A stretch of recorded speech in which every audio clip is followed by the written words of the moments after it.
As we enter the 6th generation of the book-style foldables with the Samsung Galaxy Z Fold6, we should expect a foldable closer to perfection than much of the competition that are only a couple of generations into the foldable journeys. That's what we really should be thinking with Samsung, don't we? But has Samsung fulfilled that? Let's take a deep dive and find out, shall we? Hey, this is Saf here and welcome back to my channel. If you haven't done so, please do make sure you hit the subscribe button and the bell icon so you don't miss any of my upcoming videos. So without further ado, let's jump in.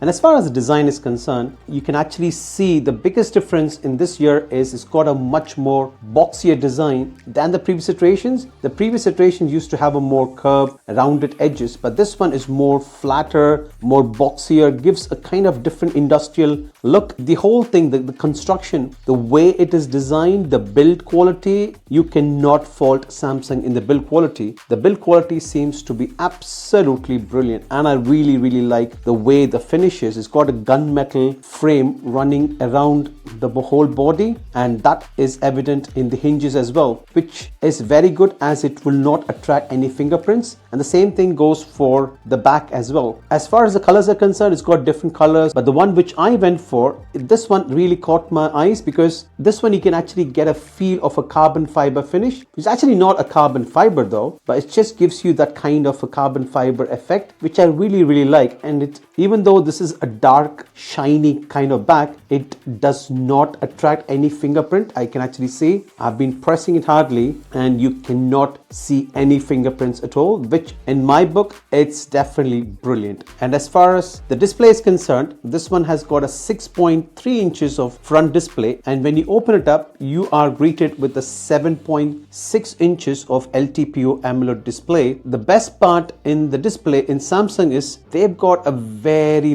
bright display with a peak brightness of 2600 nits, which viewing the phone in direct sunlight outside, you definitely will not have any issues viewing the screen at all. And one thing is, if you see over here, it's got completely flat screen. When it's folded, it's got a 12.1 millimeter thickness. Yes, this might not be the slimmest phone. Well, the count still goes to the Honor Magic V3. And also in this year, they made this phone much more lighter. This now weighs 239 grams. You can actually see when you're holding it, it does not feel heavy at all. You can actually see that it feels premium to hold, and also it's lighter. It's got a Corning Gorilla Glass Victus 2, both in the front and the back, along with the aluminum frame. It's got IP48 water resistance, which is up to 1.5 meters or 30 meters submerged in water. And the best part in this one is it's got an enhanced armor aluminum frame. I don't want to take the risk of dropping it. It's an expensive phone, that's for sure. I don't want to take that risk at all. And as far as the processor is concerned, this one has got the Snapdragon 8 Gen 3 processor. In my initial usage from past 5-6 days, I have not seen any kind of issues. As far as display is concerned, display is brilliant. It's got punchy colors, and also there's no lags as it's got the Snapdragon 8 Gen 3 processor with an 8-core CPU. So that makes the phone work really faster. As we all know, Samsung might not be the best in implementing the best hardware when you compare with the other Chinese phones, whether it is the Honor Magic V3 or the Xiaomi Mix Fold 4 or even the Vivo X Fold 3 Pro. Those phones have got slightly better hardware. However, one thing which you cannot discount Samsung is the software. The software implementation in this Samsung phones are brilliant, and this is how they look when they are unfolded. So you can actually see they are quite slimmer. They do not look bulky at all. It's got a more flatter design, which makes the phone feel really premium. As far as Samsung is concerned, it's the whole ecosystem. So using it from past 5 days, I have actually seen that this phone is quite good in quite a lot of things. As far as software is concerned, it's brilliant. The only thing which I would say is not great is the implementation of the cameras. That is one thing which really bugs me. You are paying a huge amount of money for this phone. Yes, agreed, this is a foldable phone. As a consumer, when I'm paying such a huge amount of money, I would expect a very good camera. Yes, it's got a 3 camera setup with a 50 megapixel wide, 10 megapixel telephoto and 12 megapixel of ultra wide. It still houses the last 2 years old camera setup, which really bugs me. And also, when you're talking about the selfie camera is only got a 10 megapixel of selfie camera, but the worst is when you open it up, it's got a crappy under display 4 megapixel camera. For the love of God, I still don't understand why does Samsung still give us a 4 megapixel of under display camera, which is half baked, and the pictures taken from that one are absolutely atrocious. This one also has got a side mounted fingerprint sensor. This one works absolutely fine without any issues. Even though the cameras are 2 years old cameras, I would say they are not the worst. They still give out a decent quality pictures. In daytime, the pictures I have taken have turned out pretty good. As you can actually see,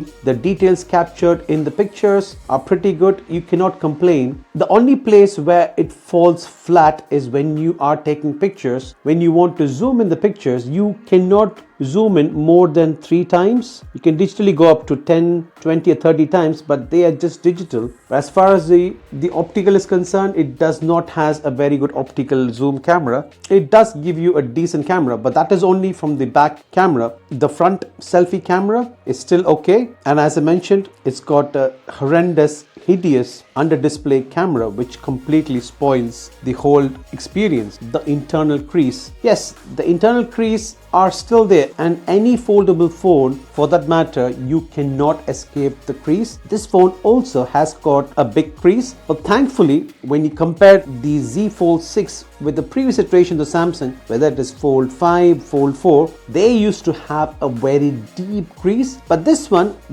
it still has got a crease, but it's not as deep as what you used to see in the previous iteration. So that is definitely an improvement when compared to the previous iterations. So this year Samsung has heavily marketed this phone on the AI features. AI is something which they are really boosting about, and they are not lying. So say for example, I've got this picture and I want to draw something over this one. So let's say, so if I hit the generate button over here, you get this one called sketch to image.